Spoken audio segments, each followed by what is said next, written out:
Сәлеметсіздер ме? Біздің бүгінгі жасайтынымыз малиновый конфитюр. Оны капкейктің, торттардың арасына қоссақ, дәмін өзгертіп, әдемі дәм береді. Оған керегі малина, тоңазытқышта қысқа сақтағанымызда да болады қолдануға. Одан кейін қант және жүгері крахмалы су. Мінінді етіп алып, негізінде жібітіп қойғанымыз дұрыс, содан кейін қолданып. Бұны бәрін араластырып алғаннан кейін отқа қоямыз. Қайнағаннан бастап 2-3 минутта қайнатсақ дайын болады.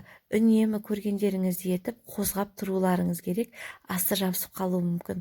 Мынандай погружной блендермен жасамасаңыз да болады, өзі әдемі болып езіледі негізінде. Мына қайнап алғаннан кейін осындай қою болып, егерде сұйық қылғыларыңыз келсе, суды 2 ас қасық құюларыңызға болады. Бөлек ыдысқа құйып қоямыз. Одан басқа қоюланып кетеді. Одан да қатты бөлек ыдысқа салып суытып аламыз. Одан кейін бетін жауып, тоңазытқышта 1 аптадай сақтауға болады. Менің каналыма жазылмасаңыздар, жазылып қояңыздар. Қарағандарыңызға рахмет.